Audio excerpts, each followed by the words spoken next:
Hey everybody. Um, Now I wanna, I have to go everybody. Now I can't go hey guys anymore because, it is what it is, right? Whatever happened to our internet. So, hey everybody, guys and girls and, everybody. But I just want to do a little bit of a rant here. About what it is with technology and where is it all going. I want to bring up this thing here, right? The LG V40. This is a very underrated device. It was underrated back when it first came up. It is underrated now, obviously. Why are these devices going extinct? I see a lot of these products that somebody put a lot of work and thought into them, and then 1 year later they're just history and you have to throw them away. A lot of people here on YouTube have been talking about, should I get a new mid-range or an older flagship, right? So my thoughts were always get an older flagship than uh, a new device, right? A new mid-ranger or even a new flagship, because that's way too expensive. In my opinion, even with the iPhone, because a lot of people are going to say, well, the iPhone, you get an iPhone 8 into 2021 and it's still going to work just fine. Yeah, well, it's going to work, but it doesn't mean it's fast. The iPhone 12 isn't even fast. It's crazy like that. And I think as a software developer, I can imagine how planned obsolescence is actually done, especially in the smartphone industry. Um, so yeah, my point number one, the planned obsolescence in these things is via the software, right? The only thing that's deprecated about this device right now is the software. Even the battery is pretty good.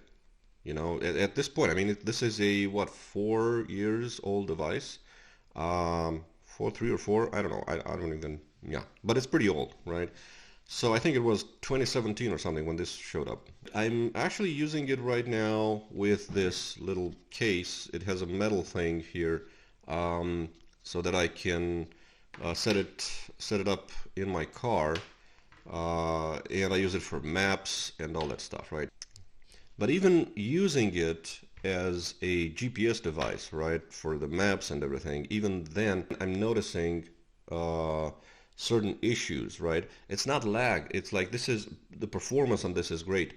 It's still great after all these years, but the thing is, I'm noticing application crashes and all that stuff. And this is all due to the software being deprecated. Nobody's supporting this anymore. I would never expect the software updates to to completely mess up my system.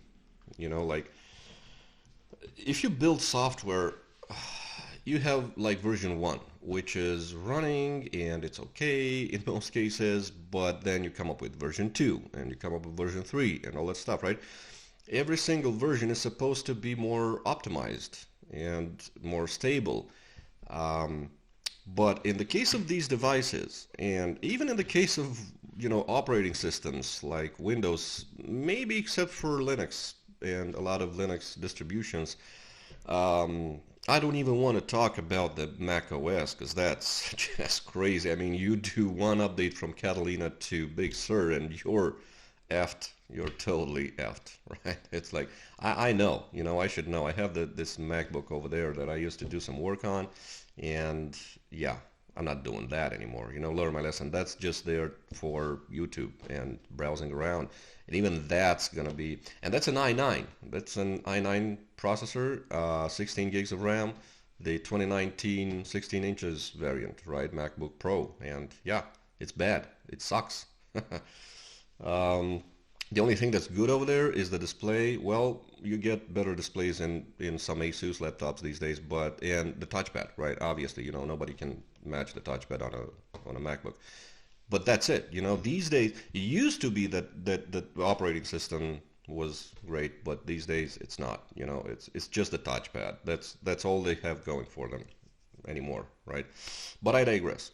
Yeah, so I was talking about software. You're gonna have Android. What was it on this one? Android 9 or 10, and now you have Android 12 coming up. And I would imagine if I put Android 12 on this, that it's going to run a lot smoother and it's going to have better memory management, it's going to have better everything, right? I mean, what's the difference between this processor and, whatever Snapdragon 888? We have 835 in here, 880 or 845, I don't know, and 888 or 875, 865, It's just like two generations apart. What could have they done in these processors that is not really supported, that on the newer processors that is not supported on this one?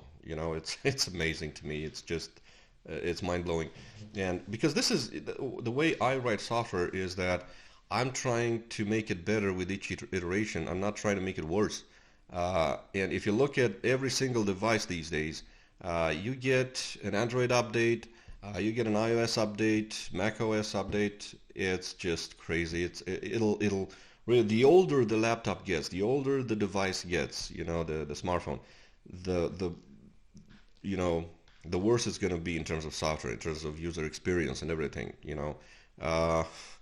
Just I don't know. I mean, I like to use.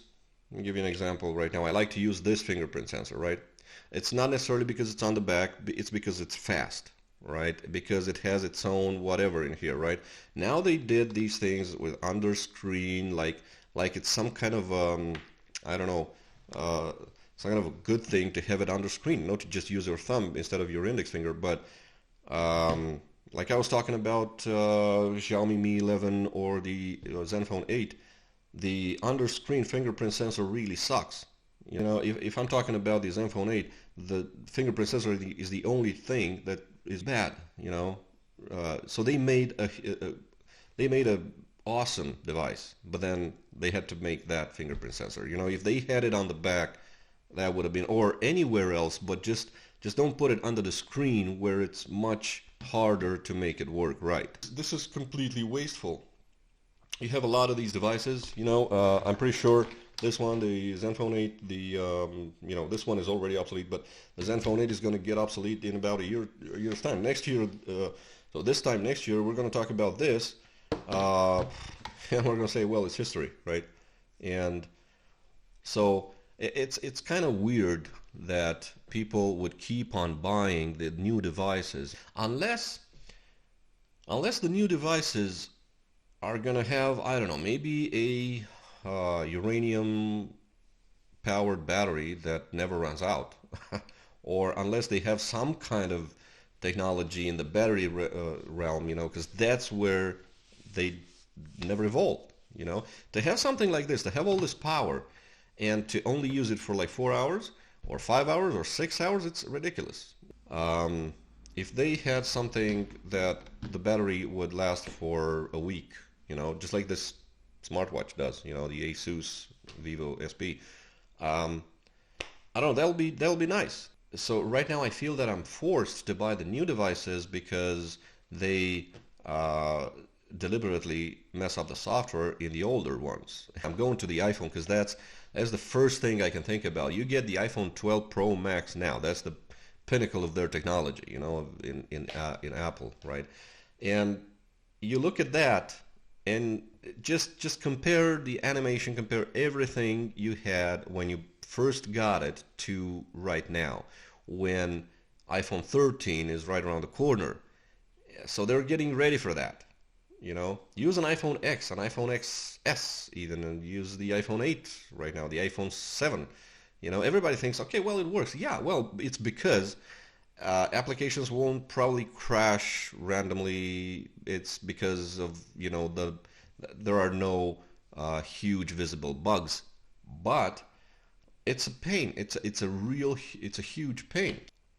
When we had the iPhone 8, I tried the iPhone SE, and that was really crappy back then, and it really doesn't work. So it's like a bummer. You don't get to buy Apple products every year, because you're not that rich. And let's just face it, even everybody, even if you have a lot of money, it doesn't mean you have to throw it out the window.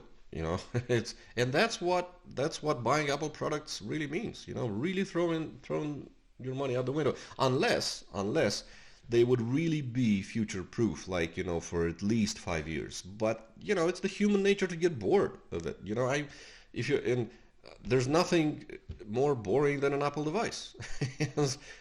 uh, yeah, just take an iPhone and set it together with any Android device, especially with ASUS, and compare the two, the customization and everything else. Because ASUS gives you a lot of customization options.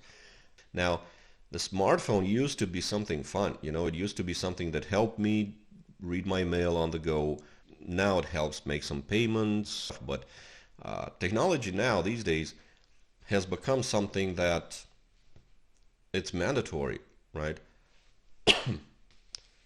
Now, obviously, it's not, you can do without it, but it's gonna be a pain in the ass to be able to prove that you're vaccinated without a smartphone, to be able to make your payments, pay your bills.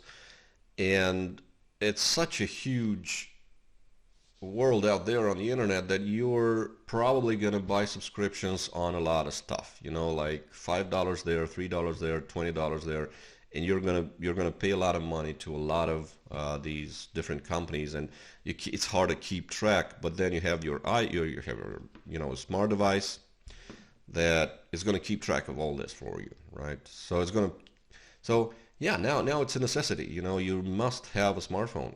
And I'm thinking about, in my country, a lot of the older people, they can't speak English. They can't even speak the native language pretty well. So yeah. So I'm thinking like you're obligating everybody to use these things because otherwise you can't get out of the house. Otherwise you can't do anything. So yeah, it's just my personal opinion. This has to stop. I don't know if it will or it won't. One other thing I noticed is if there are no software updates on this, does it mean that this device was buggy when it came out? Or is it that they made some updates to the software that got it to be this bad? Because I don't know. Or is it that the applications keep updating and they don't work with this hardware anymore, even though it's very, very fast and performance is really good?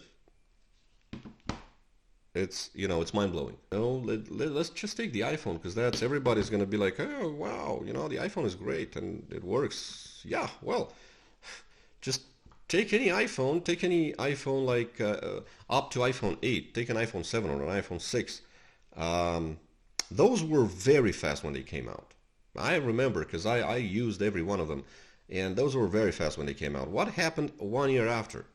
They weren't fast at all. They were like, compared to the new device, it was actually visible, and it is visible right now. And I can't wait to get the iPhone 13 and just compare it. The moment it's launched, I'm gonna buy it just to be able to return it, and I'm gonna return it, right? But just to be able to make a comparison, because for the life of me, I can't understand this. It's 1 year passes, and exactly at the point when the iPhone 13 is gonna hit the market, you're gonna see a big difference in performance with the 12, right?